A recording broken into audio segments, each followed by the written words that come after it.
শীতের সকালে এই গরম গরম আলুর দমের সঙ্গে এই হেলদি রেসিপিটা কিন্তু একদমই জমে যাবে। আর এই হেলদি রেসিপিটা সারাদিনের পরেও থাকবে একদমই নরম তুলতুলে। ঘরে থাকা উপকরণ দিয়েই ঝটপট বানিয়ে নিতে পারবেন। বাচ্চাদের টিফিনে কিংবা বড়দের খুবই পছন্দ হবে এই রেসিপিটা। আর এর সঙ্গে থাকছে গরম গরম নিরামিষ আলুর দম।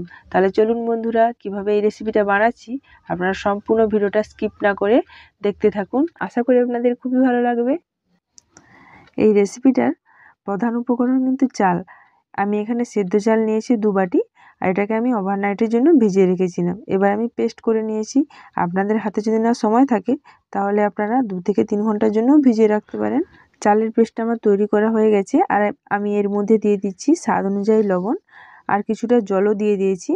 আর একদম পাতলা ব্যাটারটা তৈরি করে নিতে হবে, যতটা পাতলা করা সম্ভব। এই দেখুন, আমি আপনাদেরকে দেখাচ্ছি, এটা একটু গাঢ় দেখাচ্ছে। এর মধ্যে আর একটু জল মিশিয়ে দিয়েছি। এবার আমি একটা ব্রাশ নিয়ে তাওয়াতে ব্রাশ করে দিয়েছি। এবার পরিমাণ মতো ব্যাটার দিয়ে তাওয়ার চারধারে এভাবে গোল করে ঘুরিয়ে নিচ্ছি। এই দেখুন কত সুন্দরভাবে ঘুরে গেল।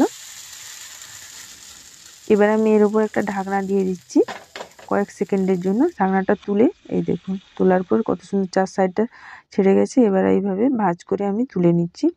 আর ফটাফট এগুলো বানানো সম্ভব। আর একটা করে দেখাচ্ছি, এই দেখুন কত সুন্দরভাবে তৈরি হয়ে যাচ্ছে ফটাফট করে। আর এটা কিন্তু একদমই কম সময় লাগবে। এই রেসিপিটা বানাতে কিন্তু আমার খুবই মজা লাগছে। তাওয়ার গা থেকে ফটাফট ছেড়ে যাচ্ছে আর ফটাফট হয়েও যাচ্ছে।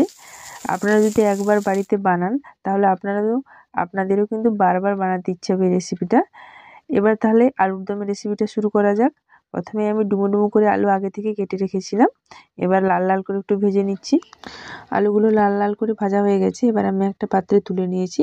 কড়াই সামান্য পরিমাণে কিছুটা তেল দিয়ে ক্যাপসিকাম কুচোগুলোকে আমি ভেজে নিচ্ছি। একটু লাল লাল করে ভাজা হয়ে গেলে এবার আমি এর মধ্যে দিয়ে দিচ্ছি আদা জিরে বাটা। আদা জিরেটাকে খুব ভালোভাবে কষিয়ে নিয়েছি। এবার আমি কিছুটা পরিমাণে লবণ দিয়ে দিয়েছি, আর দিয়ে দিচ্ছি হলুদের গুঁড়ো, লঙ্কার গুঁড়ো। এবার কিছুটা পরিমাণে টমেটো কুচি দিয়ে দিয়েছি। এবার টমেটোটা গলে গেলে এর মধ্যে দিয়ে দিচ্ছি সামান্য পরিমাণে গোলমরিচের গুঁড়ো। এবার দিয়ে দিচ্ছি আমি গরম মশলা গুঁড়ো। মশলাটাকে খুব ভালোভাবে কষিয়ে আলুটা ঢেলে দিচ্ছি। আলুর সঙ্গে মশলাটাকে খুব ভালোভাবে মিশিয়ে নিয়েছি। এবার আমি পরিমাণ মতো জল দিয়ে কিছুক্ষণ ফুটিয়ে নেব। এবার দিয়ে দিচ্ছি স্বাদ মতো লবণ আর চিনি। এবার ঝোলটা নামানোর আগে দিয়ে দিচ্ছি কিছুটা পরিমাণে ধনেপাতা কুচোনো। এবার সবশেষে নামিয়ে নিচ্ছি। একদম রেডি গরম গরম আলুর দম। শীতের সকালে এই গরম গরম আলুর দমের সঙ্গে এই হেলদি রেসিপিটা কিন্তু একদমই জমে যাবে। আর এই হেলদি রেসিপিটা সারাদিনের পরেও থাকবে একদমই নরম তুলতুলে। এই রেসিপিটা আপনাদের কেমন লাগলো তা আপনারা অবশ্যই কমেন্ট করে জানাবেন। আর যদি ভালো লেগে থাকে তাহলে আপনারা অবশ্যই বাড়িতে বানিয়ে সবাই মিলে খান। আর খেতে খেতে আমার এই ছোট্ট চ্যানেলটিকে লাইক ও সাবস্ক্রাইব করে যান। আজকের মতো ভিডিওটা আমি এখানেই শেষ করছি। ফিরে আসছি আবারও একটা নতুন রেসিপি নিয়ে।